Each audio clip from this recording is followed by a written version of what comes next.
That is some good cereal. Oh, yeah. Oh, look, I'm recording. Welcome back, everybody, to Madden 25 Connected Franchise Owner Mode Fantasy Draft Series on YouTube. Today is Cereal Monday, back with a vengeance. Last Monday, episode number 20, we had no cereal. And so I asked y'all, do you dig Cereal Monday? Should it stay or should it go? Should I stay or should I go? Right?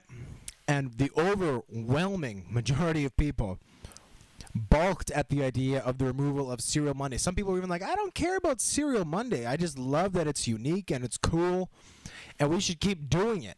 And I was like, yes. And then other people were like, you have to do it! Do it! Do it! Sorry, I got excited there. All I'm saying is that people were passionate about it. That's all. And so we will continue doing Cereal Monday. I will still not reveal what kind of cereal I like to eat on Cereal Monday because I'm hoping that cereal company will sponsor the show someday. I will say, though, that I'm eating the brand new chocolate version of the cereal that's just come out. And it is freaking delicious. Oh, my God. Absolutely phenomenal. Great stuff. Anyways, we are on to the upgrade part of the show. Today's Monday. I'm a little slow today, guys. I'm a little bit slow, all right? We are on, anyways, to purchasing upgrades. Today is DB Day. We are with Brian McCann, our fifth corner. McCann almost never gets into real games. He is 25 years old. Originally went undrafted. Got his start, however, with the Dallas Cowboys. I believe in real life he's actually out of the league. He is not a star player. He's pretty bad, but that's why he's fifth on the depth chart, folks. He's only 25 years old, so we can see if we can maybe, pump some awareness into him and get him doing some great things, huh?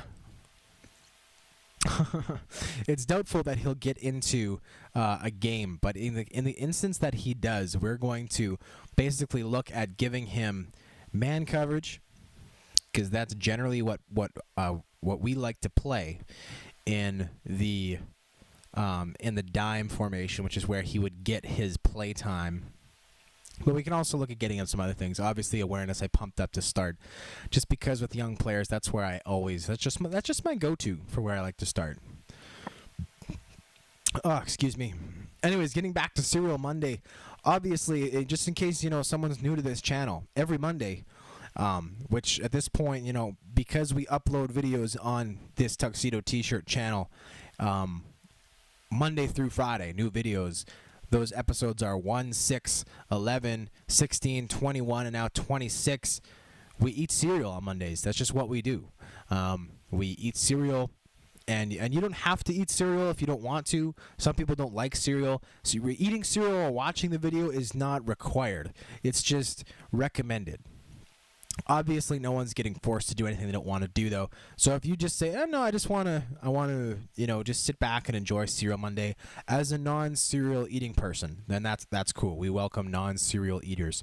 But if you are someone who likes Cereal Monday, then feel free to eat some cereal along. Also, for Drake Kirkpatrick, because he is young, we are looking to save up some points for the Gatorade development 25,000 point upgrade for him. So we're not going to be upgrading him today. Saving up for that. But eat your cereal. If you are someone who likes to eat cereal on Cereal Monday, just write in the comments, say, "Hey, Tuxedo T-shirt, I'm eating cereal today. I'm watching your video, and and here's the kind of cereal that I like." Just tell me that. That's the kind of stuff that I like to hear. That keeps me interested and it keeps me intrigued, and I think it's cool. For Dominic Rogers Cromartie, we are looking to upgrade his tackling ability. He is this guy. He's a good corner. He's 87 overall, I believe, maybe just 85. I'm not sure, but he's a speed guy, right? Speed. That's his thing. He's not a physical guy. That's why his press man coverage is so low. but he's a physical freak in terms of the speed category, and his man coverage is very good, 88. But he's not much of a physical guy. So if we can just even bump his tackling a bit, it's cost us a few times now on defense, him getting lit up, just trucked the hell out of the way, unable to wrap up and bring down the ball carrier. So if we can do that for him, that would be great. We're giving him some love in the zone coverage department as well, just for those rare times that we send our corners back into zone coverage. Moving on with the rest of our corners, we got Chris Johnson and Vontae Davis to go. Davis has been excellent for us this year, 3 interceptions through 8 games. Also today we're going to be looking at our season stats. We are at the halfway point of this season. We are perfect 8-0 at the moment, and so we're going to be able to take a look at all those stats right away. We're going to start by upgrading his tackling just a little bit. His tackling for a corner is already pretty good, but we'd like to give him just a little bit more. We can give him a couple points of awareness, maybe get him up to like an 86, because there's not a lot of holes in Vontae Davis's game, to be perfectly honest. His zone coverage is as good as it could need to be, really. His toughness is fine. His carrying is fine. Pursuit upgrade. Let's go with pursuit. Obviously, it's never good when a corner is in a position where they need to pursue somebody.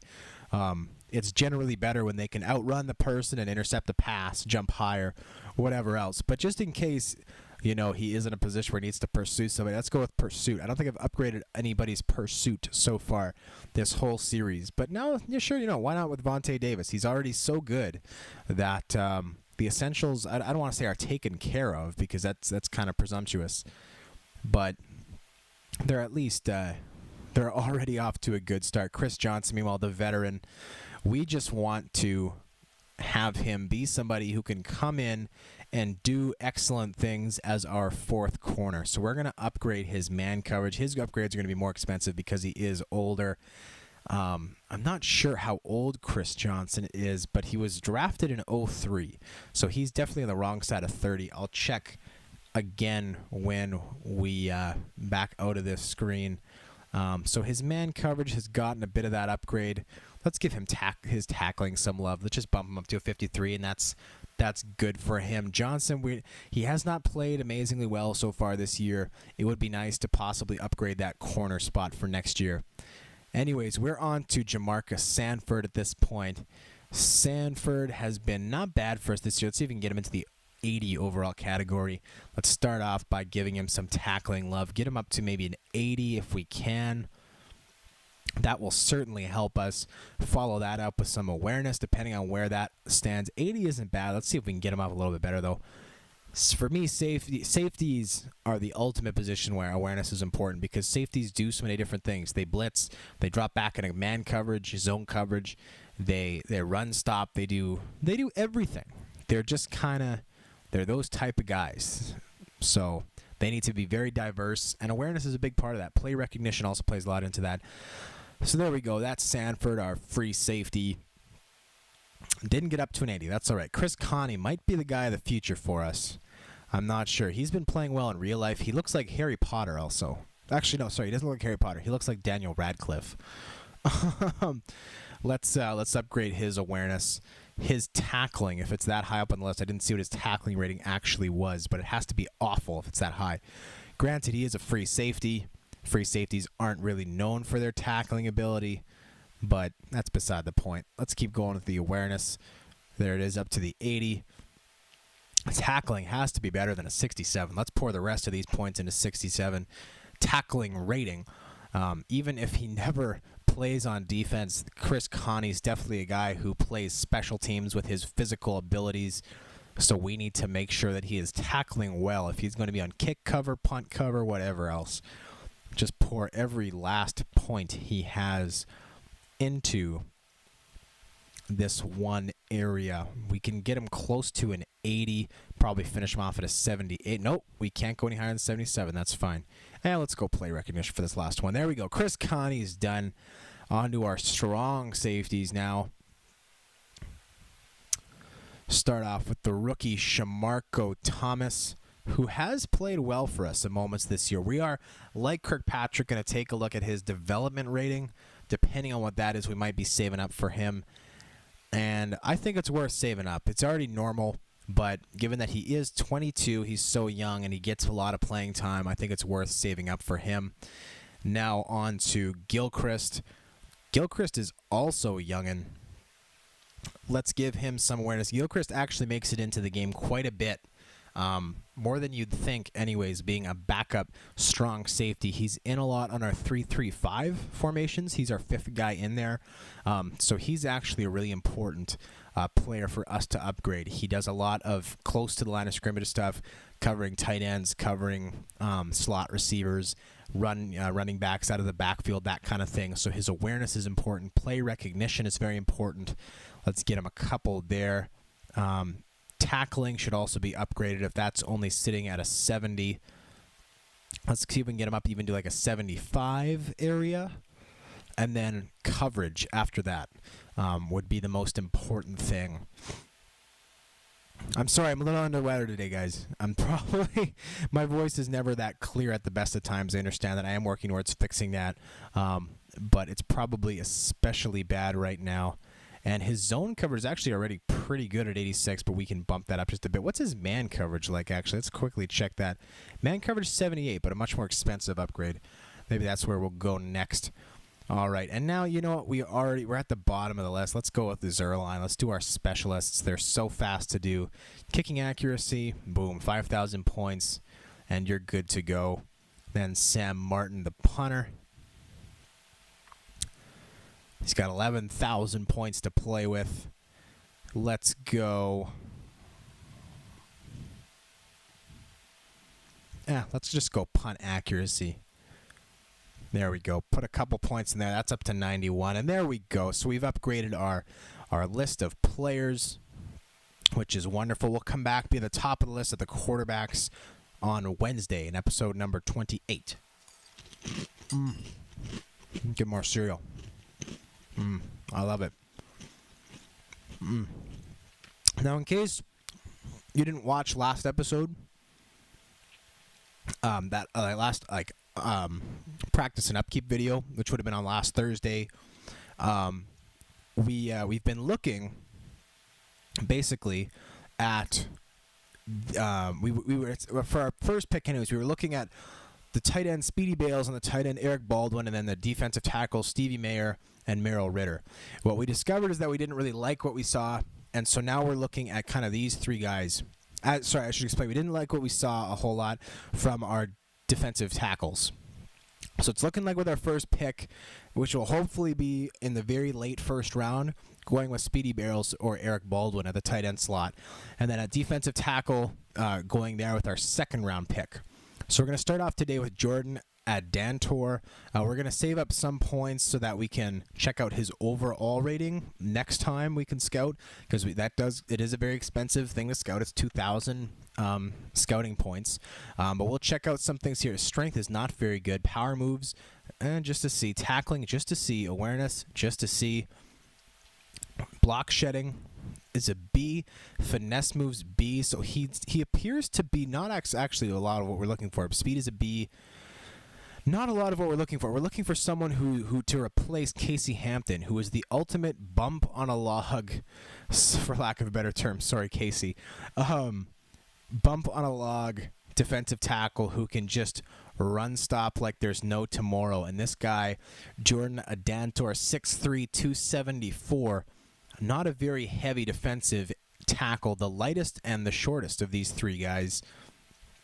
Adantor doesn't really appear to be that style player. We'll come back, we'll check out his overall rating, and then follow that up by doing some initial scouting on Alvaro Odigizua next week. But I do like the idea of going there with our second pick, and hopefully one of those three guys can prove to be an excellent late second round pick. Someone who can develop into a dominant defensive tackle moving forward. Now we got a media question. Media questions almost never come up. Interesting. Media questions. We've barely done these. Sorry. I'm eating more chocolate cereal. Also, some people ask, they're like, why are you recording videos first thing in the morning if you're eating cereal? It's like, guys, I'm on the internet. I'm not eating cereal for breakfast. This is my dinner right now. Let's get real here. Anyways, as I was saying, every media question that you answer gives you either a bonus or a minus depending on whether or not you succeed with what you say. So the question here asked by Larry Ridley of the Sports Reporter is, at 8-0, do you feel like this is the best team in the NFL? Our responses are as follows. Even if I say we're the best right now, it's not right now when it matters. We'll get to the playoffs and go from there. The second option is, at this point, I would be supremely disappointed if we don't go deep into the playoffs. So that should tell you where I think we rank. And the third option is, we're the best team in the NFL, but to prove that, we need to get to the Super Bowl and win it. Personally, I'm in love with this third option.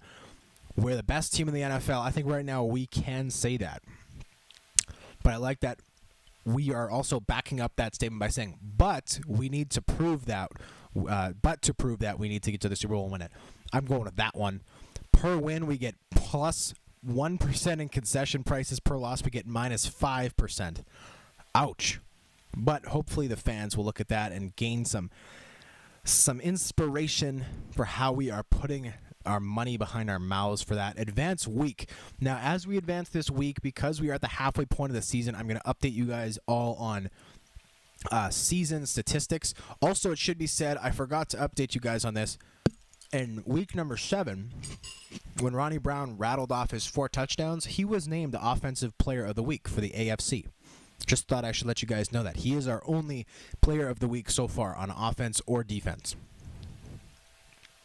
So, now that you know that, we'll go to season statistics before practicing this episode. All right. So, we're going to go to league. And actually, I'm going to check this out. Award, not transactions. Damn it. I will say this. If you're going to buy Madden 25, that's cool. It's an awesome game. I love it. I would recommend it. But these menus are freaking terrible. Just freaking terrible. I can't stand them. And sure enough, yearly awards and Pro Bowl voting are now open. They were locked until the end of week 8, I guess. And take a look at this. NFL MVP.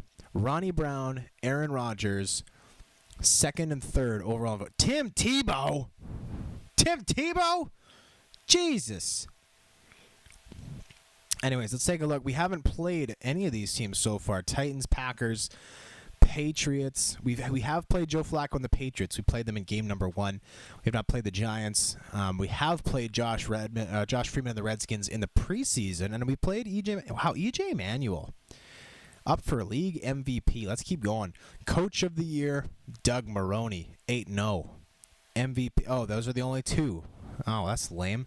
AFC Offensive Player of the Year. Right now it's going to Jamal Charles, but Ronnie Brown is 2nd in voting.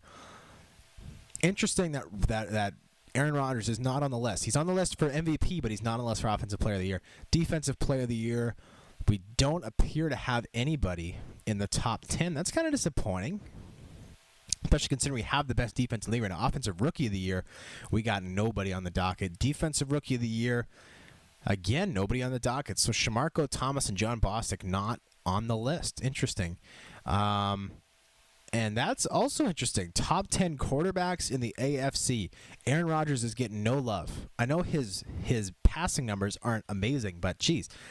Ronnie Brown 2nd to Jamal Charles in best running back, best wide receiver. It doesn't look like we have anybody either. Best offensive lineman, Michael Roos and Ben Grubbs, that left side of our offensive line leading the way. Luis Vasquez is sitting 5th, while Marcus Gilbert, the right tackle, is sitting 8th. So wonderful stuff for offensive line. On defense, Rob Ninkovich sitting 4th. His numbers have been excellent this year. Defensive backs, Vontae Davis is sitting 6th. That's nice. As far as I'm concerned, he should be higher. And then best kicker, Greg Zuerlein, is sitting number 1. Good to see. Good to see. We'll back up. And now let's take a look at season. Oh, actually, no. Let's go to Pro Bowl. Jesus. The cereal made me sneeze. I'm just kidding. So let's take a look at what we got here for the AFC. Aaron Rodgers getting no love. And what? Who's voting on this stuff, man? What are you talking? AFC, Ronnie Brown is second in voting for the MVP award. And he's not one of the 3 backs they're looking to send to the Pro Bowl. That's terrible.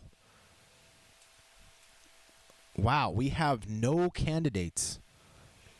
Oh, Heath Miller is the 3rd tight end. Okay, Michael Roos, Ben Grubbs, Eric Wood, Luis Vasquez, Marcus. So the whole offensive line is set to go, but nobody else from the offense. That's shocking.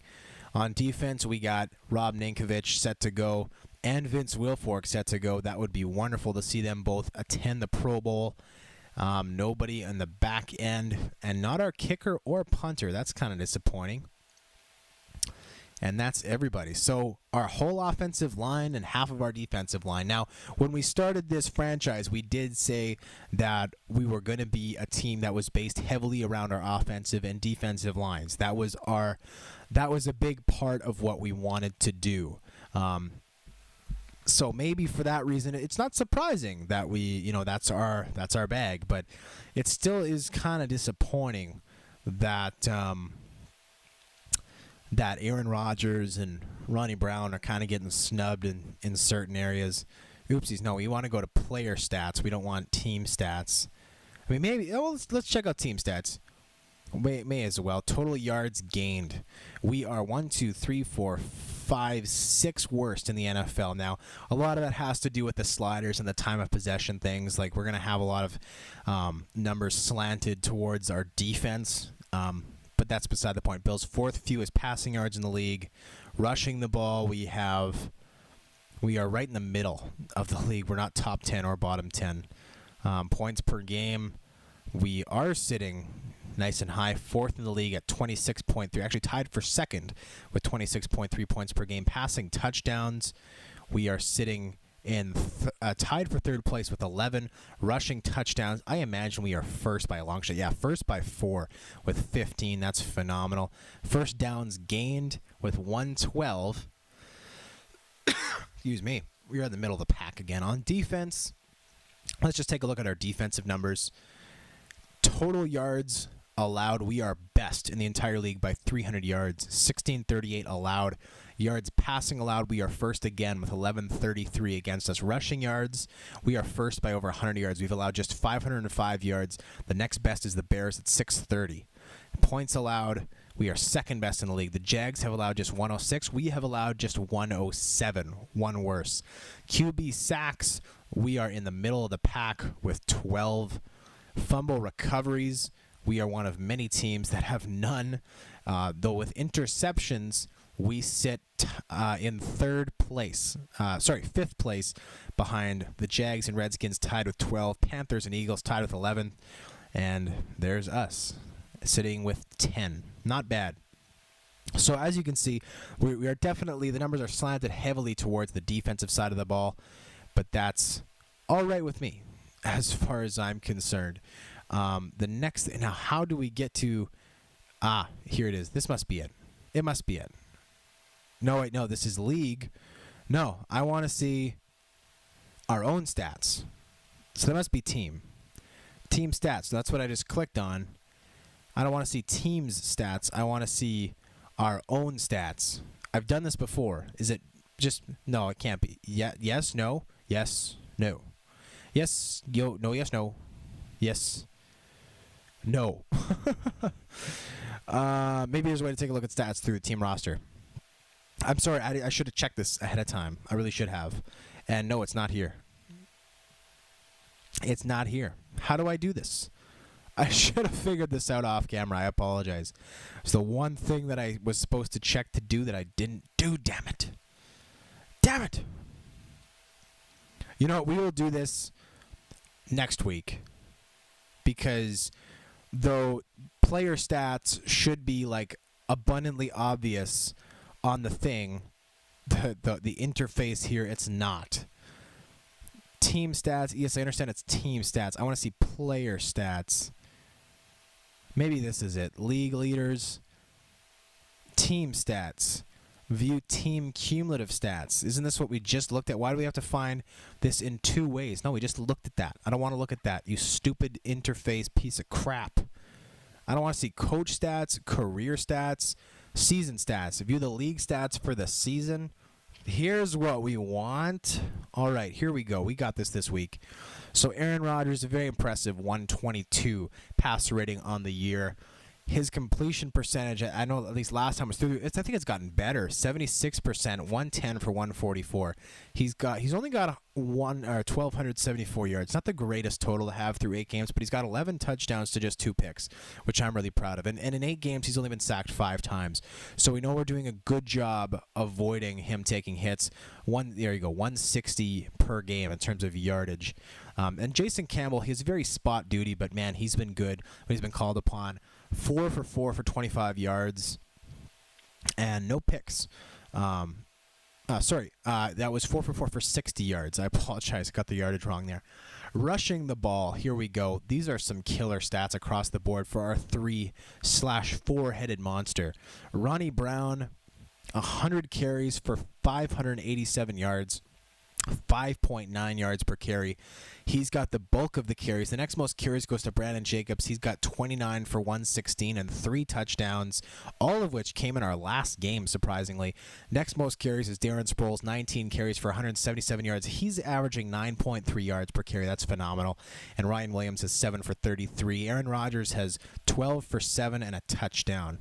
And those are the only 5 players who have rushed for us this year, but all 3 running backs getting in on it. And Ronnie Brown on pace for almost a 1,200-yard season, despite giving up. He's had about 60% of the carries this year. Sproles has had about 15%, and Jacobs would have the remainder, which I guess would be about 25% if I was pushed to do math in a pressure situation such as right now.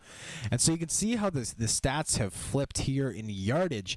Deshaun Jackson is now leading the way for this team. 21 catches for 331 yards and a touchdown. Heath Miller, though, still the king of the touchdown tower right now. 28 catches for 311 yards and 6 touchdowns. Baldwin, 13 for 242 and 2 touchdowns. Sproles, 16 for 109. Manningham, 7 for 109 and 1 touchdown. Ronnie Brown, 16 for 91 and a touchdown. The other guys, Jacoby Ford, 252. Jeff Cumberland, 3 for 31. John Kuhn, 5 for 26. Ryan Williams, 1 for 19. Brandon Jacobs, 1 for 6. And let's take a look at... Oh, and there's no drops. I forgot that. That sucks. There should be a drops option. Defensively, leading this team in tackles, John Bostic, the rookie. Middle linebacker, tackles for loss is Rob Nankovich. 9 tackles for a loss, including 6 sacks. 6 sacks on the year. Impressive for him. Vince Wilfork, meanwhile, 3. An impressive 3 sacks from the interior defensive line, which is tough to do. Jason Worlds with 2 from the outside linebacker spot, and Marcus Gilchrist gets 1 as well. The biggest disappointment for us this year, without a doubt, is the fact that Bruce Irvin does not have a sack. Our 2 things we looked at the quarter mark of the season for things that we needed to get better at or players we needed to turn on were Deshaun Jackson. Certainly Deshaun Jackson has done that. Bruce Irvin simply hasn't. Still a big disappointment for the 2013 campaign. Moving on to our DBs, Vontae Davis is leading the way with 3 picks.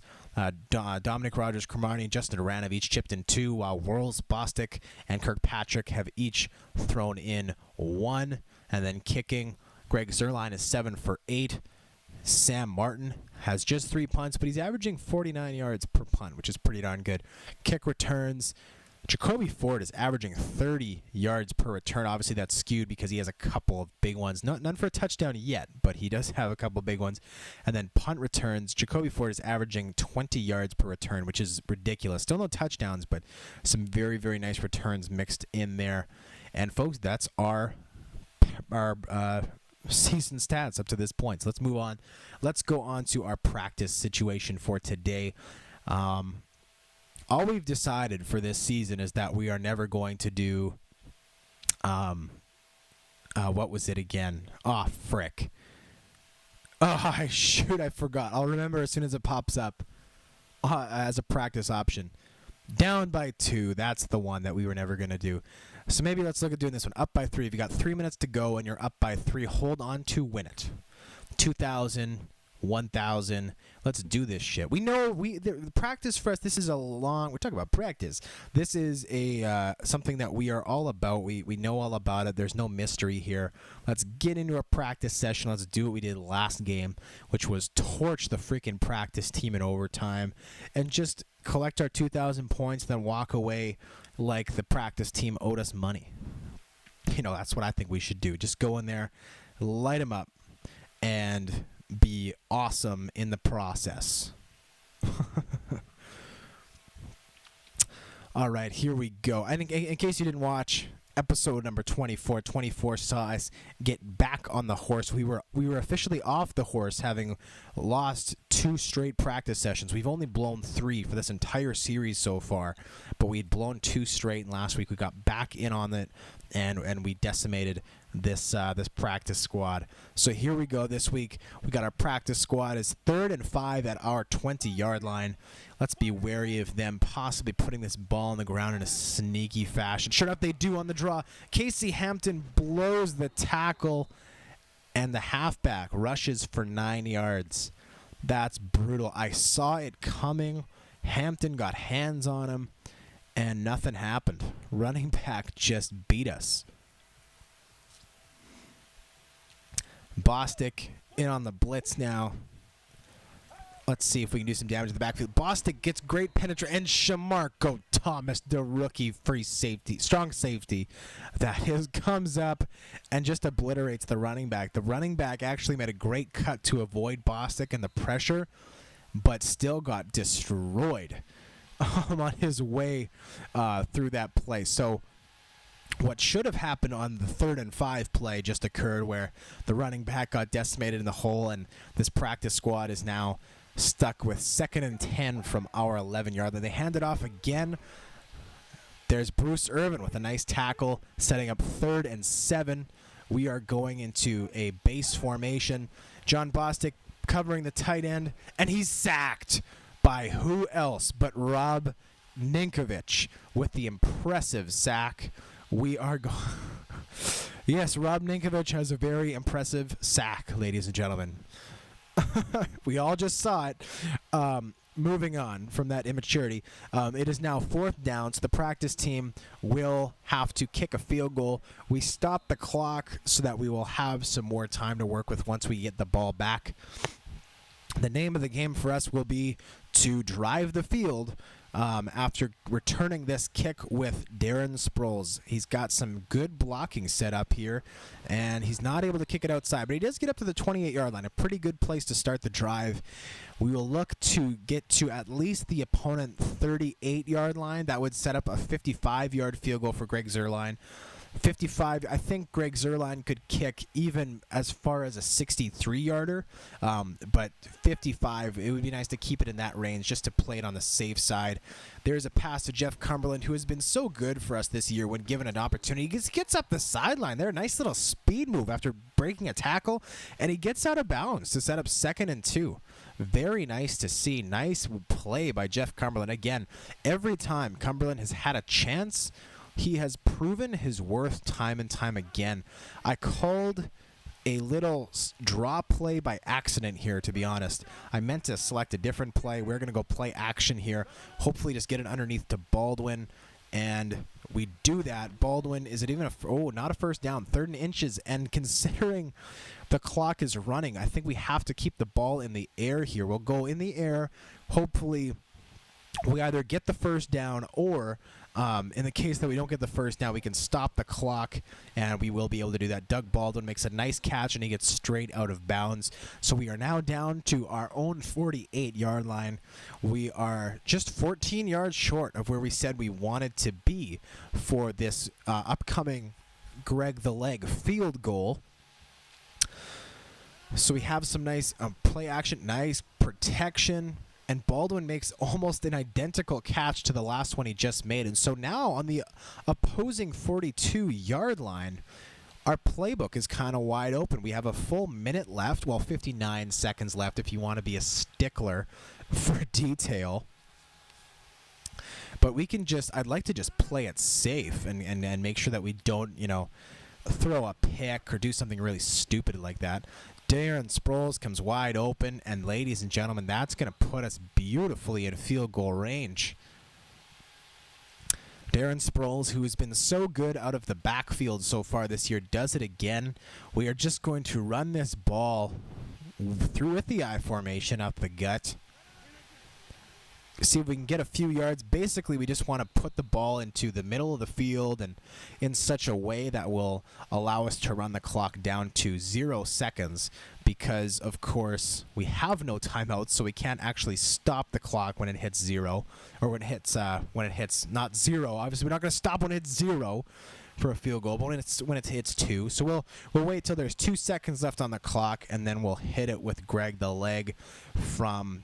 It'll be 41 yards out. So here we go. We got 5, 4, 3, 2. The kick is back. The kick is up. And, baby, the kick is good. A successful practice session. The teams trade field goals, but we come away with the win. That was episode number 26, folks. Happy Cereal Monday. I'm Tuxedo T-shirt, and I'm out.